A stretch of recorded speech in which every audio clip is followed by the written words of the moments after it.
ಆಚಿ chilli powder ಸಖತ್ ಖಾರ ಬಣ್ಣ ಮತ್ತು ರುಚಿ ಆಚಿ ಚಿಲ್ಲಿ ಪೌಡರ್. ಇನ್ನು ಪ್ರಯಾಗ್ರಾಜ್ನಲ್ಲಿ ತರಬೇತಿಯ ವಿಮಾನ ಪತನಗೊಂಡಿರುವಂತ ವರದಿ ಈಗಷ್ಟೇ ಬರ್ತಾ ಇದೆ.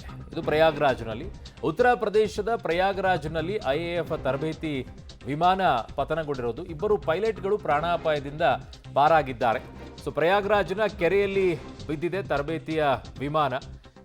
ಸೊ ಪೈಲಟ್ಗಳು ಸಣ್ಣ ಪುಟ್ಟ ಗಾಯಗಳಿಂದ ಪಾರಾಗಿದ್ದಾರೆ. ಅದೃಷ್ಟ ಏನು ಅಂತಂದ್ರೆ ನೀರಲ್ಲಿ ಬಿದ್ದಿರೋದ್ರಿಂದ. ಉತ್ತರ ಪ್ರದೇಶದ ಪ್ರಯಾಗ್ರಾಜ್ನಲ್ಲಿ ಐಎಎಫ್ನ ತರಬೇತಿ ವಿಮಾನ ಪತನಗೊಂಡಿರೋದು. ಇಬ್ಬರು ಪೈಲಟ್ಗಳು ಕೂಡ ಪ್ರಾಣಾಪಾಯದಿಂದ ಪಾರಾಗಿದ್ದಾರೆ. ಸೊ ಯಾಕೆ ಹೀಗೆ ಏನು ಎತ್ತ ಅಂತ ಅನೇಕ ರೀತಿಯಾಗಿ ಘಟನೆಗಳು ನಡೀತಾ ಇದ್ದೀವಿ ಇತ್ತೀಚೆಗೆ. ತರಬೇತಿ ವಿಮಾನಗಳು ಪತನವಾಗ್ತಾ ಇರುವಂಥದ್ದು. ಸೊ ಹೀಗಿದ್ದಾಗಲೂ ಕೂಡ ಈ ಪರಿಸ್ಥಿತಿಗಳು ಯಾಕೆ ಆಗ್ತಾ ಇದೆ? ನನ್ನ ಸಹೋದ್ಯೋಗಿ ಶಬೀರ್ ನನ್ನ ಸಂಪರ್ಕಕ್ಕೆ ಸಿಗ್ತಾ ಇದ್ದಾರೆ. ಶಬೀರ್, ಏನ್ ಡೀಟೇಲ್ ಸಿಗ್ತಾ ಇದೆ ಈ ಬೆಳವಣಿಗೆ ಬಗ್ಗೆ? ಅರುಣ್ ನೋಡಿ, ಪ್ರತಿನಿತ್ಯದಂತೆ ತರಬೇತಿಯನ್ನ ಪಡಿಲಿಕ್ಕೆ ಅಂತ ಇದ್ದಂತ ವಿಮಾನ ಇದಾಗಿತ್ತು.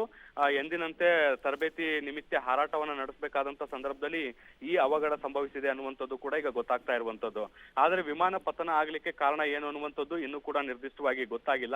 ಇದರಲ್ಲಿ ಪೈಲಟ್ಗಳ ಸಮಸ್ಯೆ ಇತ್ತ ಅಥವಾ ವಿಮಾನದಲ್ಲಿ ಏನಾದ್ರೂ ತಾಂತ್ರಿಕ ಸಮಸ್ಯೆ ಇತ್ತ ಅನ್ನುವಂಥದ್ದು ಇನ್ನಷ್ಟೇ ಗೊತ್ತಾಗ್ಬೇಕಾಗಿರುವಂತದ್ದು. ಸದ್ಯಕ್ಕೆ ಫ್ಲೈಟ್ ನ ರೆಸ್ಕ್ಯೂ ಕಾರ್ಯಗಳು ನಡೀತಾ ಇರುವಂತದ್ದು. ಒಂದು ಕೆರೆಯಂತಿರುವಂತಹ ದೊಡ್ಡ ನೀರಿನ ಪ್ರದೇಶದಲ್ಲಿ ಈ ಒಂದು ವಿಮಾನ ಪತನ ಆಗಿರುವಂತದ್ದು. ಹೀಗಾಗಿ ಯಾವುದೇ ರೀತಿಯಾದಂತಹ ಬೆಂಕಿ ಅವಘಡಗಳಾಗ್ಲಿಲ್ಲ. ಇಬ್ಬರು ಪೈಲಟ್ಗಳನ್ನ ಕೂಡ ಈಗ ಸುರಕ್ಷಿತವಾಗಿ ಹೊರತೆಗೆಯುವಂತ ಕೆಲಸಗಳನ್ನ ಕೂಡ ಮಾಡ್ಲಾಗ್ತಾ ಇರುವಂತದ್ದು. ಬಹಳ ದೊಡ್ಡ ಪ್ರಮಾಣದ ಪ್ರಾಣಾಪಾಯಗಳು ಕೂಡ ಸಂಭವಿಸಿಲ್ಲ ಅನ್ನುವಂಥದ್ದು ಕೂಡ ಈಗ ಗೊತ್ತಾಗ್ತಾ ಇದೆ.